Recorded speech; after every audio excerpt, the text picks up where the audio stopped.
हमारी आज की कहानी का नाम है रिग्रेट्स, जिसे लिखा है जागृति जोशी ने और आवाज़ दी है मैंने। अपनी दोस्त के मंगल फेरों में प्रीति फूलों की पंखुड़ियाँ उस पर फेंक रही थी। वो खुश भी थी लेकिन थोड़ी परेशान भी थी। वो भगवान से मन ही मन सिर्फ एक ही दुआ मांग रही थी कि उन दोनों के बीच कोई तीसरा ना आए। फिर वो कुछ सोचते हुए कहने लगी, कुछ नहीं होगा। अब हर कोई मेरी तरह बदनसीब थोड़ी ना है। आसान है क्या ऐसी मोहब्बत करना जिसके बदले मोहब्बत ना मिले। 2 शब्दों में सिमटी है मेरी मोहब्बत की दास्तां। जिसे टूट कर चाहा उसे चाह कर टूटी।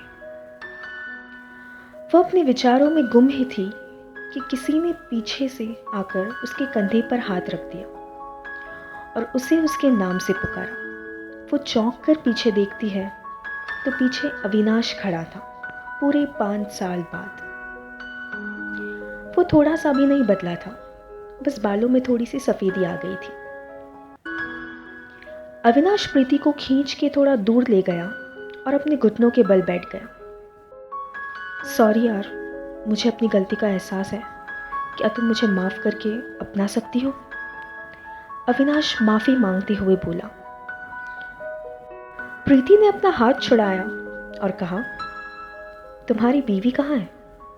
तो अविनाश बोला, हमारा तलाक हो गया है, हम अलग हो चुके हैं। क्या बात है, तो अब तुम उस रिश्ते से भी उब गए? प्रीति ने कहा। तो अविनाश ने कहा, प्लीज़ पुरानी बातों को छोड़ो, अब मैं वापस आ गया हूँ ना। और मुझे पता है तुम अब भी मुझसे उतना ही प्यार करती हो, और मैं भी। अभी ये फिक्र और प्यार तब कहाँ था जब तुम दूसरी औरत के प्यार में पड़े थे। तुमने मुझे बताया भी नहीं, सिर्फ एक खत लिखा था तुमने। प्रीति ने कहा और फिर अपने पर्स में से वो खत निकालकर पढ़ने लगी। प्रीति, मैंने बहुत कोशिश की पर अब मैं थक गया हूँ।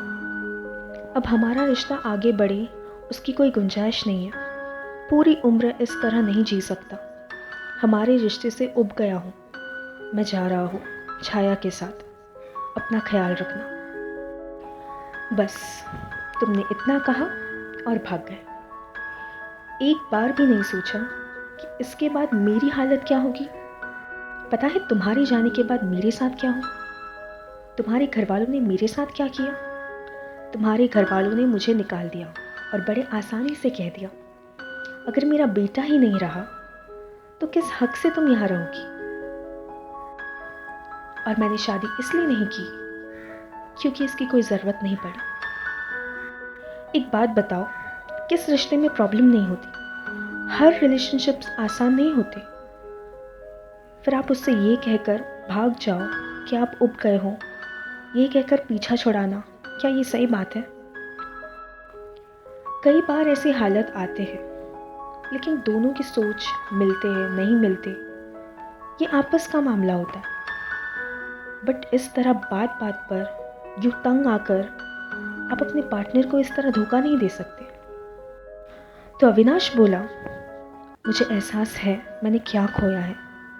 छाया से शादी के थोड़े दिनों बाद ही मुझे पता चला कि तुम ही मेरे लिए कितनी बेस्ट हो।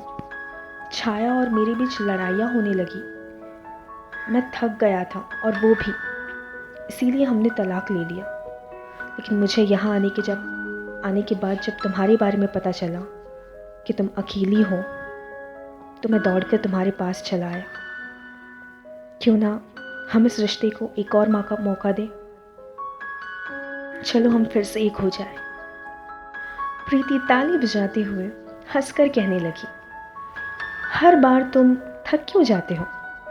औरत कोई खिलौना है क्या? उससे उब गए तो दूसरे के पास, फिर दूसरे पर भी वही हाल हुआ तो तीसरे के पास जाओगे, इसकी क्या गारंटी है? और अब भी तुम खुद के बारे में ही सोच रहे हो।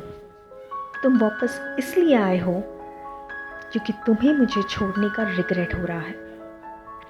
और शायद कहीं ना कहीं तुम्हें उम्मीद भी था कि तुम्हारे लौट कर आने पर मैं तुम्हें वापस अपना लूँगी।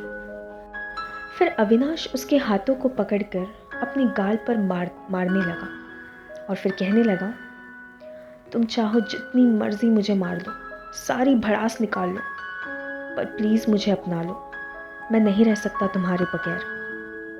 प्रीति ने उससे हाथ छुड़वाते हुए कहा, अब मुझे तुम्हारी ज़रूरत नहीं है अभी, ना तुम्हारे प्यार की और ना तुम्हारे सहारे की। और अगर लाइफ में कभी मुझे अकेलापन महसूस भी हुआ ना, तो किसी अनाथ आश्रम से बच्चा गोद ले लूँगी या फिर किसी जानवर को पाल लूँगी, मगर तुम्हारे पास कभी लौट कर वापस नहीं आऊँगी। फिर उसने वो खत अविनाश के हाथ में पकड़ाया और जाने लगी। कुछ कदम चलकर रुकी और फिर मुड़कर कहने लगी, इस खत ने मुझे अकेले जीने में बहुत मदद की है, अब शायद तुम्हारे काम आए। कहकर प्रीति वहाँ से चली गई। सच में प्रीति ने आज अपने आप को पास से पूरी तरह निकाल लिया। वो आज आज़ाद थी पूरी तरह से। अविनाश बस उसे जाते हुए देखता रहा और उसके हाथ में जो वो खत था हवा से फड़फड़ाने लगा और दिल में ढेर सारा पछतावा। समाप्त। आपको ये कहानी कैसी लगी मुझे कमेंट सेक्शन पर ज़रूर बताइएगा। शुक्रिया। मिलते हैं अगली कहानी के साथ।